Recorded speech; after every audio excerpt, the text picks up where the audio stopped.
하드는 상말에 상저당 자신들의 다이식 총괄了。那先祝大家晚安，然后也祝大家圣诞节快乐。那我们上一堂课呢是讲述到就是大乘发心的部分。那讲到说大乘的发心呢，也就是修习菩提心的次第呢，又分为七因果的教授，还有自他换的教授。那在讲到七因果的教授的时候呢，讲到说就是从一开始的平等舍，然后升起平等舍之后呢，然后依次呢修习知母、念恩、报恩、乐意慈、悲心、增上益乐，以及最后的发心。那我们是讲到修习追求菩提之心的部分。那这边呢，我们看到就是安乐道论第23页的最后一段。那我们已经讲到了升起增上益乐之后，那最后呢就讲到说就是修习菩提心的道理。那最后修习菩提心之理呢，在正修习的顶门上师佛之上，就是同样呢，在一开始观修之前呢，先观赏我们的顶门呢，就是有我们上师体性的世尊安坐在上面。那观赏完上师佛之后呢，那接下来就是思维到说，那我们升起增上益乐呢，就是祈愿呢，我能够承担一切的有情。那这时候呢，就是思维到说，那我真的有把一切有情呢安置于圆满佛位的能力吗？那实际上呢，现在呢，我并不具备不要说一切有情安置于圆满佛位的能力，乃至于说呢，一个有情呢安置于圆满佛位的能力呢，我都不具备。那不仅如此呢，即使是证得了两种阿罗汉的果位呢，就是提到说证得声闻还有缘觉阿罗汉的果位呢，他也只能够承办少数众生的利益。同样的呢，乃至于说就是大乘的菩萨来说也好，他们呢也是没有办法把一切的有情呢能够安置于圆满佛地的这个能力呢，他们也是不具备的。那么具备这样子的能力唯有谁呢？具备这样的能力呢是佛陀。那这个时候呢，我们就要去思维到佛陀的身语意的功德，也就是之前呢在皈依的时候所讲述到的佛陀的身语意的这一些功德呢，那这个时候呢我们要来思维。那所以呢，在思维佛陀功德的部分呢，我们就看到安乐道论的第23页的倒数第3行。那讲到说呢，具足这样能力的人是谁呢？那是佛陀。为什么呢？因为这边讲说佛陀的功德呢，就是具备了相好庄严，就是我们所讲的32相以及80种随行好的这种相好庄严的圆满的这种功德。那这边呢，只是概略的讲到说32相以及80随好的功德。那如果要仔细去了解到32相以及80随行好一一的功德呢，那就要去阅读十世菩萨呢所造的现光庄严论的第8品呢，那里面呢就是讲述的非常的清楚。那同样呢，佛陀的语功德呢具备60种妙音。那除了具足这60种运音语的功德之外呢，那同样的呢，佛陀他也可以不带任何的劬劳，就是不花任何的辛劳呢，他可以在每一刹那呢，也都有能力一切众生的各自的语言呢教说法义，就是在每一刹那呢，他可以对所有的有情呢，以他们所听懂的语言呢，为他们解释佛法。那是讲到佛陀的语功德。那同样呢，佛陀的义功德呢，就是讲到我们所说的就是如所有智还有尽所有智这2种。那总之呢，就是对一切的法类呢，都能够毫无障碍的现见。那除此之外呢，就讲到说佛陀呢，他的悲功德、他的慈功德跟悲功德，他具有如慈母对独子的这种慈心。那他的大悲呢，则远离就是亲疏，他的大悲呢，远离一切的这种爱无亲疏。那到了众生呢，就是给予调伏教化的时候呢，那立刻呢就会给予教化，不会有任何的这种延迟。那而且呢，佛陀对他的事业呢是可以任运的承办。那尤其是说呢，佛陀他仅仅呢，不要说他本身具备这样的功德，只要是佛陀身上身语意任何一道光芒的照射之下呢，也都有能力把无量的众生呢安置于一切种子的佛位。然后这边讲说佛陀具备这些不可思议的功德。那简而言之呢，就是佛陀呢，他所有的功德呢是全部都具足的，那所有的过失呢全部都是远离的。那具备这样子的功德的呢，就唯有正等正觉的佛陀而已。所以我们想要就近的成就自他恶力呢，就必须要证得佛陀的果位。那所以呢，就是我呢必须呢为了就近的成就治他恶力呢，必须要正得佛位。为此呢，我为了一切有情呢，一切如母有情的毅力呢，那我必须呢，速速证得呢正等正觉的这个佛陀的果位。那希望能够获得如是的加持呢，能够具有如此的行持呢，然后祈请上师佛的加持。那因为祈请的缘故呢，我们就观想顶门的上师佛呢，就是体性为上师的这个世尊的身相呢，它如同就是我们在传灯的时候，就如同我们在传灯的时候呢，一个灯呢，一个油灯点燃一个油灯一样。化现为第二，那化现出第二尊佛之后呢，那这个第二尊佛呢就融入于我身，那融入于我身之后呢，那就观想自己呢就是变成了释迦牟尼佛的相状，然后同样的也是坐在由8只雪山狮子呢所撑起的这个高广的法座之上，那同样呢上面就是有莲花殿、日轮殿、夜轮殿的座上呢，然后自身呢就化为释迦牟尼佛像，那同样呢就如同前面的观想人所说的，就像是色金色，然后有顶髻一面二地，然后右手呢就是持地印，左手等持印，然后持钵呢钵中呢就是甘露充满，然后呢身上也是穿着黄色的三法衣，然后呢具足32相80种随行好，然后身体呢是沉净光明的体性。然后呢，在佛自身所化的光晕之中呢，那我们以金刚加持的坐姿呢，就是如同最前面的观赏文呢，然后如是的去观想。然后观想呢，自己呢就是化为大能人，就是释迦能人，化身为佛陀的这个相貌之后呢，那我们的身躯受用，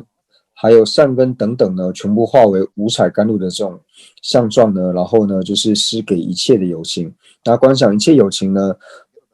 得到之后呢，都获得了真上身以及决定胜的圆满安乐。那真上身呢，就是我们讲到说来生的这个人天的果位，以及决定胜呢，就是解脱，还有一切遍知的圆满的这种安乐。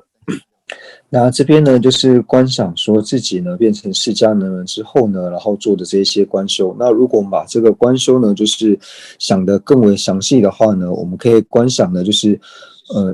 上师呢，就是上师佛呢，他画出第二个本尊之后呢，然后融入于自己，然后自己呢就变成了释迦牟尼佛。那观想呢自己变成释迦牟尼佛之后呢，那观想我们所有的身，还有的受用，还有的善根呢，全部都变为就是具种五彩光明的5种颜色，就是五彩光明的这种甘露的这种形状。那观想这个甘露光明呢，它照射到热地狱的时候呢，那热地狱的有情呢，他们就尽除一切就是炎热的痛苦，然后转为一片的清凉。那这个光芒呢，它照射到寒地狱的时候呢，那在寒地狱的有情呢，立刻感觉到就是温暖舒适，然后没有任何的这种寒意。然后呢，同样如果照射到恶鬼的所在地的时候呢，那就是去除饥渴之苦。然后呢，照射到旁生的所在地的时候呢，就尽除一切的这些这些畜生呢，这些畜生旁生呢，他们所有的愚痴以及暗哑等呢，全部都能够尽除。然后呢，观想我们这个光明呢，就是光明普照，然后呢，等遍一切的虚空。然后呢，只要一接触到这个光明之后呢，立刻就能。任何的有情呢，只要接触到这个光明之后呢，就能够去除他们身上所有的痛苦。然后呢，同样的，它可以尽除就是所有6道各自的痛苦，然后不只是他们的痛苦，他们一切的罪障还有习气呢，全部尽除，然后全部呢转为释迦能人的这个身相。然后呢，同样呢，我们外在的这个气世间呢，被这光芒照耀之后呢，也变成了净土。然后呢，就是透有如是的桌椅。那以上呢，就是讲述到了说我们在正修透由七因果正修菩提心的时候呢，从一开始的平等舍到最后呢升起菩提心。那接下来呢，看到第24页的第2段，那就讲说最后呢，就是在结行的时候如何行持呢？那就如同前面所讲述到的，就是我们最后在结行的时候呢，就是要好好的做发愿以及回向。那接下来呢，就讲到第2个科判，就是于做渐修的时候呢，该如何行持之力。那这边呢，就是讲述到说，我们讲到上师道的修心次第的时候呢，就讲到说，第一个呢，就是如何发起此心之理；那第二个呢，就是既发心已呢，就是如何行持。那第一个呢，如何发心此此心理呢，就讲到说如何发起菩提道理呢，就讲到说就是修菩提心的次第，还有呢以鬼受法这两者。那第一个呢讲到修菩提心的次第呢，就讲到说七因果的教授以及呢自他换的教授。那在讲述七因果的教授的时候呢，我们有讲述说它又分为呢，就是在做上修的时候呢，该如何行持之理，以及第二个呢，做兼修的时候呢，该如何行持之理。那这里呢，就讲到说，第二，在做兼修的时候呢，该如何行持之理。那就讲到说，当我们在做上休息的时候呢，中间做兼休息的时候呢，应该要去阅读，就是阐述像是慈心、悲心还有菩提心的这一些佛经论书等等，就是如前面所讲的一样，而不是呢去做一些无意义的行为。那接下来呢，我们就讲述到说自他相换的菩提心的修持方法，就讲到说呢自他相换的发心法。那一般呢，我们在讲述到修心的时候呢，就是最主要呢，就是提到说自他换的这种修持的方式，所以称之为是修心。就像一般我们所讲的教授里面呢，讲到说像是修心八计、修心七义，或说修心百法等等，凡是有这种修心名号的这种教授呢，最主要呢就是讲到说修心。那修心的方法就是结合自他换以及取舍的这种修持呢，然后把这种修行的方法呢称之为修心。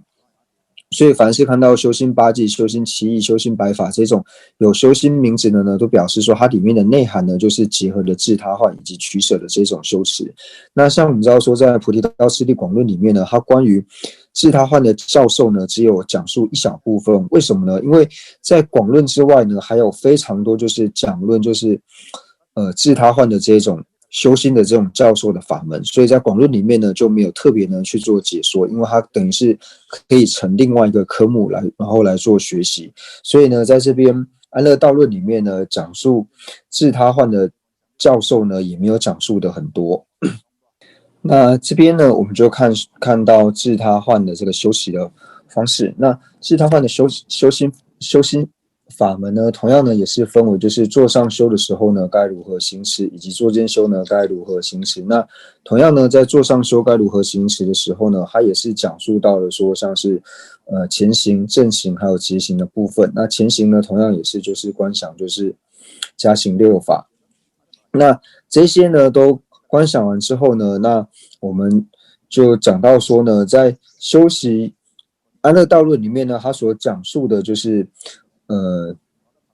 自他换的修持呢，是把自他换和七因果的教授呢两种教授结合起来呢做修持的。那这种修持的方式呢，是在阿底峡尊者之后呢才有的。因为在阿底峡尊者之前呢，自他换以及七因果的教授呢是两种不同的教授。那在修习的时候呢，是各个去做不同的修习，就是有专修七因果以及专修自他换的这种修持。那到这两个传承到阿底峡尊者身上之后呢，那阿底峡尊者呢，他就把七因果的教授以及自他换的教授呢，就是两者呢并在一起，然后把这两种教授呢，然后来做合修。所以这边就讲到说，一开始的时候呢，在观修的时候呢，就是先修习就是平等舍。同样的，我们先看到第25页的第2段，就讲说在修习的时候呢，一开始是先修习平等舍，然后修习平等舍之后呢，就是思维知母，然后还有念恩。那这些呢，就是如同七因果一样，这是一开始呢我们要做的。那念恩之后呢，那接下来呢就是加上自他换的这种思维的方式，然后来做观修。所以这边呢是把七因果以及自他换两者呢就是并在一起做修行。那在这边呢，就是我们在讲述到自他换和七因果合修的时候呢，那同样的呢也是讲到说透有5个科判呢，然后来做观修。那这5个科判呢，就讲到说，第一个呢是观修自他平等，那第二个呢就是思维呢我爱子的过患，那第三个呢就是讲到说思维爱他心的这个胜利，那第4个呢就是讲述到说正修自他相换，那第5个呢就是讲到说取舍的这种修持的方法。那这边呢我们就先看到安乐道论的第25页的第2段。那这边呢就讲到说，我们先修习呢和知母一样，先修习呢就是平等舍，然后知母和念恩之后呢，然后我们清楚的呢去观修就是我们四周一切的这些有情。那把这些有情作为我们的所缘之后呢，那接下来呢我们就去观察在自心之上呢，在我们自己的心里面呢，对于自己和他人呢我们会去爱谁，然后会去舍弃谁，然后发现呢，观察之后发现说，我们呢一定是爱自己，然后舍弃他人，这是自然而然会产生的。那这个时候，我们就应该去思维说，我们爱自己，然后舍弃他人这件事情呢是不合理的。为什么说爱自己，然后舍弃他人是不合理的呢？因为呢，最主要原因就是因为自他二者呢，就是希求离苦得乐的心呢是无二无别的，这是最主要的原因。那所以这边呢，就讲到说呢，因为我们两个呢都是希求离苦得乐，我们希求离苦得乐呢是一样的，所以呢，我们应该像爱自己一样呢去珍爱他人。那原因是什么呢？这边讲说，为什么要像爱自己一样去珍爱他人呢？因为就像他人如果珍爱我的话呢，我自然呢会感到欢喜。所以呢，如果我去珍爱他人的话呢，他人同样呢也是会感到欢喜的。那同样的呢，我们除了这边所讲述的呢，就是我们要去珍爱他人之外呢，也有非常多的理由呢，就要去珍爱他人。那这边呢，就讲说，因为我们从无始以来呢，在轮回里面流转的时候呢，那我们在轮回里面流转的时候，那一切有情呢，他曾经无数次的呢做过我的母亲，然后呢，他用种种的方式呢，然后利益着我，然后救护我免于伤害，所以他的恩情呢对我是无量的。那从这边呢，就如同之前我们在讲述知母的时候呢，透过这种方式去思维说，一切有情呢对我的这种恩德也是可以的。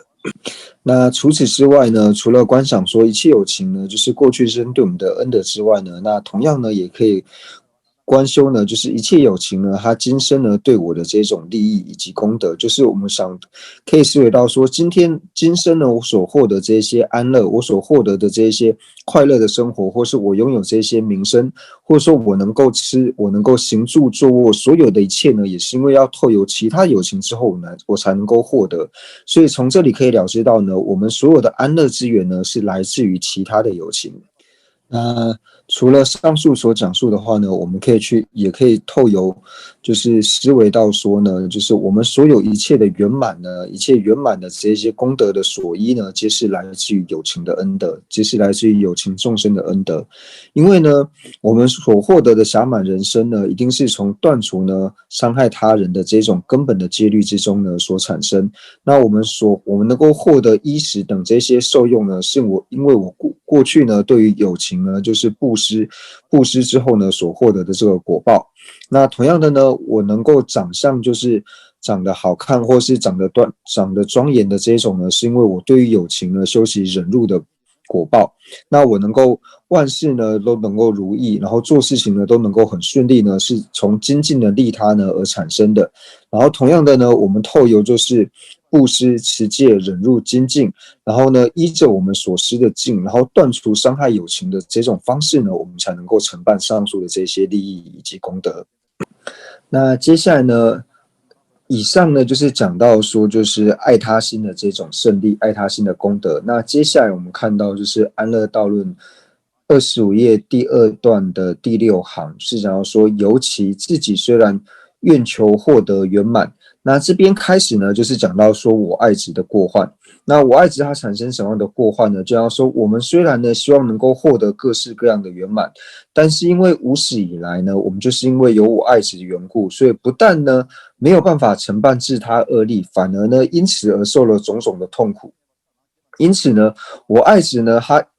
它呢，就是所有一切轮回，还有我们感受恶趣痛苦、一切衰损的一个根源。所以呢，我们对于说我爱执来说的呢，就是对于我爱执呢，我们就要还没有升起的呢，令不生；那已升起的呢，我们要将它断除。那同样的呢，与此相反，对于说爱他人的这种心呢，爱他心呢，只是一切功德的来源。所以对于爱他的这种心呢，爱他人的心呢，我们未生的呢要令升起，然后已升起的呢要令增长。然后呢，然后祈请呢，就是如是的这一种正德呢，能够在我们心绪之中升起，然后来对上师佛呢做祈请，然后做这种降至甘露的观修。那如果呢收摄来说的话呢，我们就看到《安乐道论》第25页的倒数第2段。那讲到说呢，就是要言之，就是大能人呢就讲到说，世尊呢因为舍弃了自己，然后升起心的缘故，然后唯一行持呢就是利他的这种行为，所以呢他现在呢已经证得了圆满的佛果位。那如果呢我如同世尊一样呢，就是舍弃了我爱执，然后唯升起利他心去行持的话呢，那现在呢其实我们早就已经成佛了。但是呢，因为我从来呢就是没有做过如是的行持，所以至今呢我们仍然在轮回里面不断的流转。那到现今为止呢，也是坚固的呢升起的这种爱我的这种强烈的执着，然后没有办法升起呢爱他人的心。那即使呢我们有的时候可以升起爱他心呢，但是呢这种爱他心呢也是没有办法持续下去。所以为此呢我们要立下一个誓愿，或者说在心里面呢要注意说，从今天开始呢，就是我刹那间，就是我什么时候呢也想办法呢不要升起一种爱我爱执的心，然后呢升起我爱执的这种心，以及弃舍他人的心，而是应当呢弃舍我爱执，然后转而呢去爱他人。那升起这样子的自他换的心之后呢，那接下来呢，我们就祈愿呢，将他人所有的痛苦呢，以及这些罪障呢，全部都取过来，然后由我来承受。那我所有的安乐呢，都施予给他人，然后让所有他方众生呢，都能够离苦，然后具足圆满的安乐。那这一切的呢，全部都由我来承担。那所以这边呢，就是讲述到呢，就是虽然说在安乐道论里面，它并没有像修心七义呢，就是把自他换的修持呢分为就是5个科判，就是我们刚刚所讲到的自他平等，然后呢我爱执的过患，爱他心的胜利，然后呢正修自他换，以及呢依此呢去修习取舍。虽然说它并没有分成这5个科判，但它的内容呢，其实就是把这5个科判呢含摄在里面。像一开始呢，我们想说自他平等的时候呢，就讲述到说，因为呢，自他两者呢都是希求离苦得乐呢，这一点是殊无二致的，就是这一点呢是无二无别的。那这边呢就讲到说是自他平等。那第二个呢，讲到说我爱执的过患，就讲到说呢，因为从无始以来呢，我们不断的爱自己的缘故，所以我现在呢还在轮回里面流转。那这个自己却是因为我爱子的缘故呢，所以是轮回还有恶趣等一切的衰损之处。那接下来呢，爱他心的过患呢，就是在上面讲完了自他平等之后呢，就讲到说，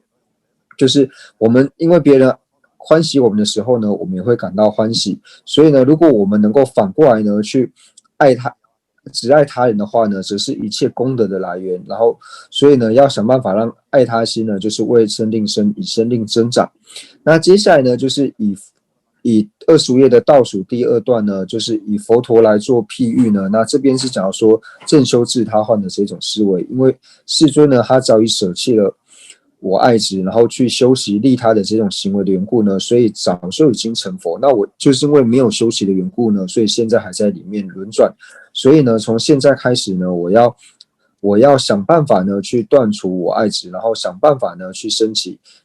利他的这种心。那这边呢就讲到说正修自他换。那升起自他换之后呢，就讲到说，因为众生所有的痛苦呢都是由我要承担的缘故，所以我祈愿将一切众生的痛苦以及这些罪障呢，全部都由我的心绪呢来取受。那我所有的安乐呢都施予给他人。那这就是讲到说呢，依自他换呢，然后来修行取舍。那接下来呢，我们就看到第25页的最后一段，就是上述呢已经讲到说，我希望呢，我能够将所有他人的痛苦呢，以及罪障呢，都由我来取受，我的安乐呢，都施予给他人。但是呢，很明显呢，以我现在的情况来说的话呢，我是没有能力呢去承办这件事情的。那谁才有能力承办这件事情呢？就是唯有佛陀呢，才能够承办如此的这种行为。所以呢，为此呢，我为了一切如母有情的这种毅力呢，那我必定呢要获得无上正等菩提。那希望呢能够获得如是的这种行持呢，然后同样呢也是祈请了上师佛的加持，然后做上述的这种观想。那同样的呢，我们在讲述到说呢，这2种菩提心的观修方式呢，那我们说自他换的这种修持呢，能够收摄七因果的修行方法，但是清果的修行方法呢，无法收摄自他换的修持方法。因为我们刚刚讲到说，在修习自他换的一开始呢，就已经讲到说要修习平等舍，然后知母念恩等等。那同样的呢，我们修习了自他换之后呢，那在观修取舍的时候呢，那取舍呢，它就是在修习取的时候呢，就是具足了慈心；那在修习舍的时候呢，就是具足了悲心。那后面的真善意乐呢，也是一样，就是具备这样的行为呢，就是一切有情痛苦由我承担，然后我的安乐呢施予他人的这种行为呢，由我来承担的真善意乐，以及之后呢发起菩提心呢，那这些呢都是随顺于清果教授的。那安乐道论里面呢，就是对于自他换的修持呢，并没有解释很多。那如果说大家想要好好的了解自他换的话呢，那可以去阅读掌中解脱，因为掌中解脱里面呢，它将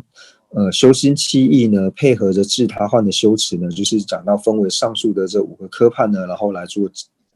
做解释，然后里面呢就是讲的非常的详细，然后呢也非常的好懂，所以大家如果有兴趣的话呢，可以去阅读。那这边我们因为时间的关系呢，就不在这上面呢，就是多做解释。那我们就讲述到呢，在讲述上士道的修心的时候呢，就是讲到说如何发生此心的道理，以及第二个呢，即发心已呢，就是如何行持。那在讲说如何发起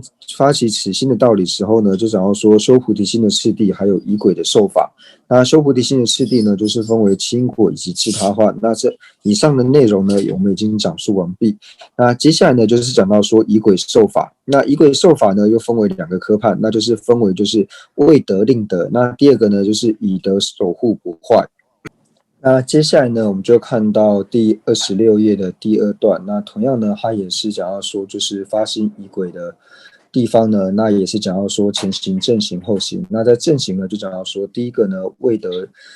得令得。那第二个呢，就是以得呢守护不坏。那在未得令得的地方呢，我们看到26页的最后一段，第一个未得戒令得戒之理呢，在菩提道次第里面，就是在广论里面呢，他讲到说，就是愿菩提心呢，还有行菩提心呢，就是愿心还有行心2种菩萨界的仪轨呢，它是依着次第求受的，就是先受愿心仪轨之后，然后再受行心仪轨。但是呢，在这边呢，就是如同极天菩萨的中规，就是愿心行心呢一起呢，然后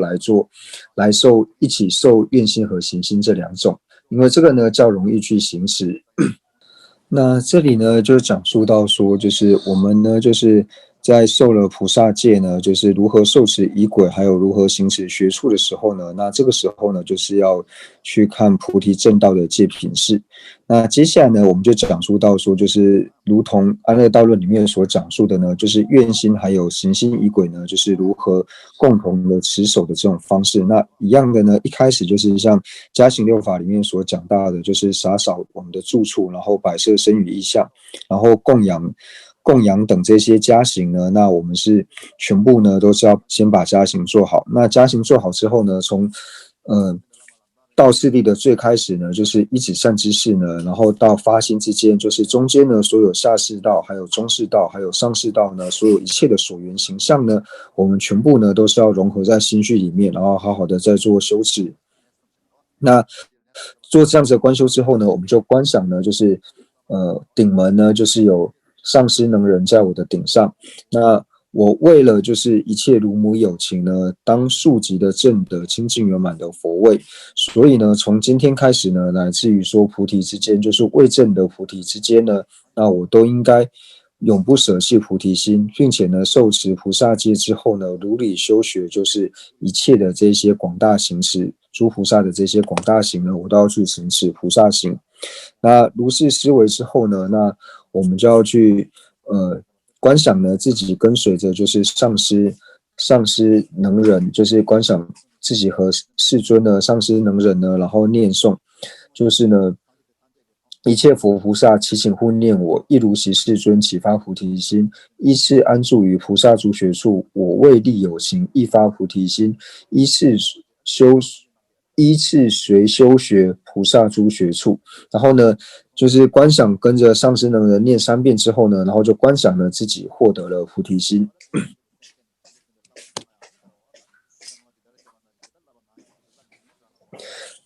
观想自己获得了菩萨戒，观想自己获得菩萨戒之后呢，那接下来就是念诵说呢，我今于此生上获人身果，今生如来种得住菩萨位，我今必须做随顺菩萨行，是尊贵种，不令有染污。然后呢，由此升起好药心。那所以呢，这边就讲到说呢，就是我们愿心和行心呢，就是同时获得的这种仪轨呢，那它的意思是什么呢？就讲到说，一开始呢，我们先观想呢，就是我跟随着就是上师呢，就是世尊呢，然后一同的念诵，就是上师或是世尊念一遍之后呢，那我跟随着念。那一切佛菩萨呢，祈请护念我，就是祈请一切的所有的诸佛菩萨呢，他们都能够意念我。然后为什么要意念我呢？意念我就是说，希望我的所作呢，然后这边是以世尊的来做比喻，就是说，如同呢往昔的这些诸佛一样，往昔的这些诸佛菩萨呢，他们也是先发起了菩提心，就是先发菩提心之后呢，然后发起菩提心之后，他们接下来呢，就是依次的安住于菩萨的诸学处。就是对于菩萨的任何的学处呢，他都是如人而去行持。同样的呢，今天呢，我为了利益有情呢，所以我要随学于之前的过去的诸佛一样，我也要发起菩提心，然后呢，依次来修学一切的这些菩萨的各种的这种学处，然后念诵3遍，那就是3遍都观想是跟随着就是上师佛呢在做念诵。那念诵完第3遍之后呢，就观想自己获得了愿心以及行心的仪轨，那也就是我们所说的菩萨戒，观想自己获得了愿心以及菩萨戒。然后有了菩萨心绪之中升起菩萨戒之后呢，那接下来再念于说，我今于此生上获人身果，就念诵到呢，今生呢，我已经获得了这样子暇满人生的这个果位呢，然后呢，现在呢，因为我受了菩萨戒的缘故呢，所以今生呢，我也成为如来种，就是成为大乘的这种种性，然后呢，得住菩萨位的意思呢，就是这个时候呢，我已经视为诸佛子，那佛子呢，就是菩萨的意思。那至今我当为，那从今天开始呢，我所作所行呢，都要随顺于菩萨的这种学处。然后呢，对于这种最殊胜的这种种性呢，就是大乘的这种种性呢，然后不让它有任何的染污，然后由此呢，让自己发起就是好药心，或者说让自己呢升起欢喜心。那这边呢，就讲到说，就是我们升起了菩萨戒之后呢，那第2个科判就讲到说，以德守护不坏。那以德守护不坏呢，就讲述到它又分为2个科判。那第一个呢，就是修学宪法不退发心之因；那第2个呢，就是修学余生呢不离发心之因。那修学宪法不退发心之因呢，它又分为4个科判。那修学余生呢，修学余生就是后生呢，不离发心之因呢，又讲到说，第一个呢就是断除呢能失坏的4种黑法，那第2个呢就是受行而不失坏的4种白法。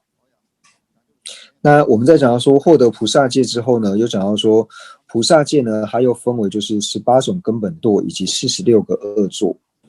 那接下来呢，我们就看到27页的就是第5行这边就讲到说，第2个呢，得以不损毁的守护自己，就讲到说以德呢守护不坏。那同样的呢，我们是观修我们的顶门呢，就是有上师佛。那接下来呢，就是观修到说，为了一切如母有情的这个毅力呢，那我必须快速的呢获得无上正等正觉的佛位。由此呢，我应该思维菩提心的功德。那这里呢，就讲述到说，我们刚刚讲述到说，以德守护不坏呢，还有分为修学宪法不退发心的4个因。那这4个因里面的第1个因呢，就讲到说呢，要去思维菩提心的功德。也就是讲到说呢，我必须要去思维菩提心的功德。那菩提心的功德是什么呢？那我们简略的来说的话呢，就是一切大乘的跟道果，还有一切佛地的功德呢，全部呢都是仰赖于菩提心。如果呢有菩提心的话呢，就有这一切；如果没有菩提心的话呢，就不会有大乘一切的这些功德。那通常来说呢，菩提心的功德呢，就是非常的多。那这边呢，就是略设来说，就是要去具备了一切大乘所有的功德呢，皆从菩提心而生。那有菩提心呢，就会具备一切功德；没有菩提心呢，就不会有大乘一切的功德。所以由此呢，去思维发心的功德。那这是第1个因。那除此之外呢，就是我们讲到说菩提心的功德的时候呢，那我们讲到说菩提心呢，它具有10种的功德。那10种功德呢，就讲到说我们升起菩提心呢，我们就进入了大乘之门。所以第一个呢，就是入大乘之门呢，就是菩提心，这是菩提心的第一个功德。那菩提心的第二个功德呢，就是当我们升起菩提心之后呢，我们就获得了佛子的名号。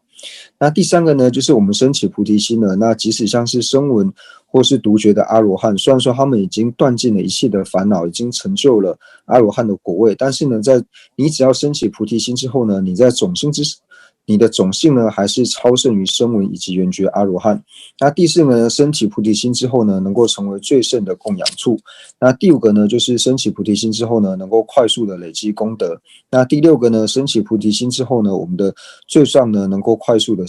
断除。那第七个呢，就是我们的所愿呢，能够快速的成办。那第八个呢，就是所有一切的灾障呢，不能侵扰。那第九个呢，就是地道的功德能够快速的圆满，就是对于五道还有十地的这种功德呢，能够快速的圆满。那第10个呢，能够成为一切有情的福田。那以上呢，就讲到说菩提心的10种功德。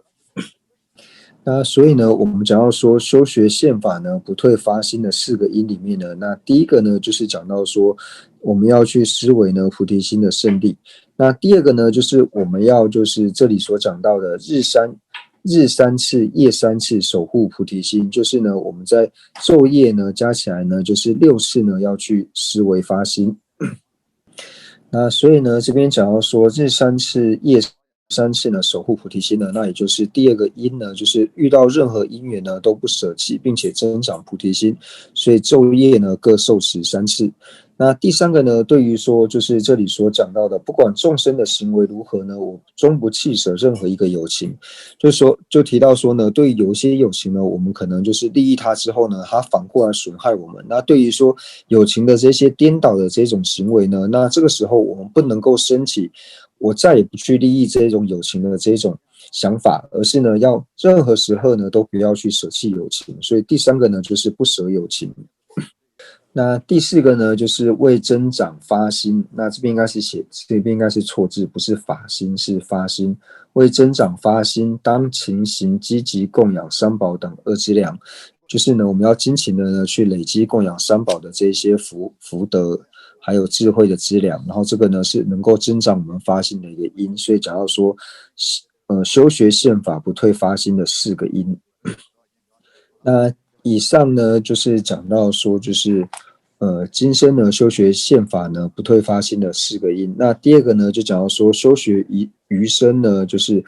修学我们的来生之后的这些余生呢不离发心的因。那这边呢就讲到说呢又分为就是断除4种黑法以及受行4种白法。那4种黑法是哪4种呢？那就这里呢所讲到的。此外，当断除4种黑法，于上师等做戏笑故而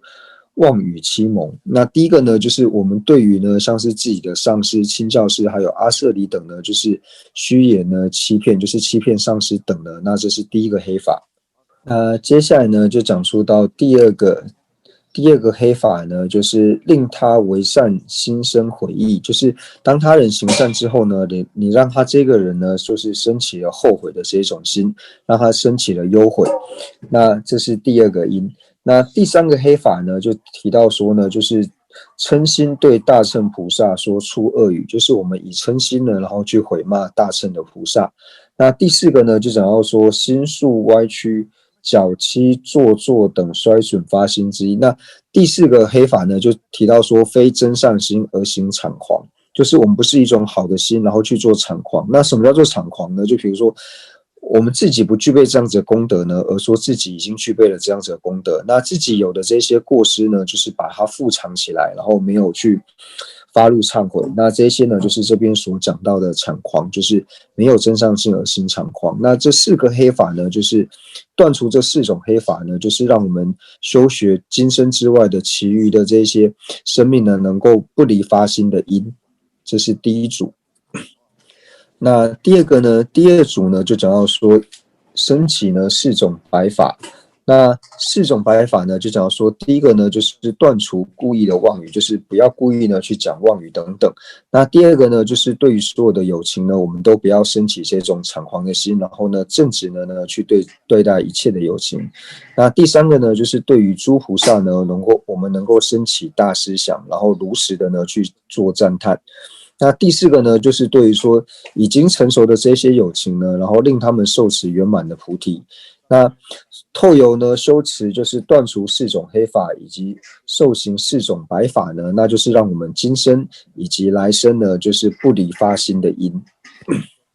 那所以以上呢，就讲到说，上述所讲的呢，这个是属于就是运心的学处，那就是刚刚所讲的，就是修学今生呢不退发心的四个因，以及呢就是修学今生以外的来生呢，就是余生呢不离发心的，就是遮止呢，断除四种黑法，已经受行四种白法呢。那以上呢是讲到说运心的学处，那行心的学处呢，就是如同这边所讲述到的，就是呢，总之永不染犯18条根本堕及46条轻垢罪，然后如命守护清净菩萨戒，直至具菩提藏之际呢，恒应守护。那这里呢就讲到说，行心学处呢，就是我们要好好的呢去守持菩萨戒，那永不去沾染呢，就是菩萨戒里面的18种根本堕以及46种恶作。然后呢，除了好好守持之外，那也要升起一种誓言，就是要立下一个誓言呢，就是如是呢，我们能够去好好的行这些学处，然后宁舍生命呢，乃至于菩提上呢，都清净的守护。那所以呢，就讲到说这边呢，就是我们能够好好的去受持菩萨戒呢，那这个呢就祈请上师佛的加持。那同样呢，祈请因为祈请的缘故呢，就这样观想降至甘露。那虽然说呢，我们这边所教授的呢，像安乐道论里面所讲述的呢，就是讲到说愿心还有行心呢，同时受持的这种方式。那或者说像我们平常呢，就是在灌顶的时候，呢，一定要受持菩萨戒嘛。那在这个时候，虽然说能够同时呢受持愿心还有行心呢，并不相违，但是总的来说呢，就是如果说我们的一般依靠着仪轨呢，是只能够升起愿心，那就是仅仅升起愿心的这种仪轨呢，那不管说我们能不能够修学，就是这种发心的学处，就是菩萨的这种学处呢，那都是可以受持的。但是呢，如果说呢，我们没有办法修学愿心的这种学处的话呢，那我们是不可以受持具有力士的这种愿心。那除非是说呢，我们对于说所有的这些菩萨学处呢，我们都有好好的去观察，然后升起一种想要修学的心。不然的话呢，如果不能够好好守护这些菩萨学处的话呢，那在任何的情况之下呢，都不可以透由这些仪轨呢传授行心的仪轨。那我们要了解这种状况呢，是最重要的。所以最好的方式呢，就是随顺我们的能力，然后像广论里面所讲述的，就是渐次的呢修学，就是受持愿心，然后再受持行心的。那对我们来说，应该是最好的一种方法。那所以呢，上述呢就是告诉我们说呢，就是如果说我们本身呢就是已经受了灌顶，或者说已经受持了菩萨戒之后呢，那当然就是对于我们来说呢，那将是愿心还有行心呢，就是同时受持，就是如同安乐道论里面所讲述的呢，愿心行心同时受持呢，那这个呢是可以的。但是以一般来说的话呢，就是如果呢，我们仅仅呢就是想要升起发心的话呢，就是觉得自己没有办法去守持愿心的这些学处的时候呢，那这个时候我们只能够就是可以修学就是发心的这一种学处，但是呢，如果说我们自己发现说自己没有办法去修学愿心学处的话呢，我们不可以去受持要立誓的这种愿心。就是仅仅发心是可以的，但是要具备立誓的这种愿心呢，就是要立下誓言的这种愿心呢是不可以的。那在要受持立下誓言的这种愿心之前呢，我们要先去学习一切的菩萨学处，然后了解各个菩萨学处是在讲什么之后，然后呢，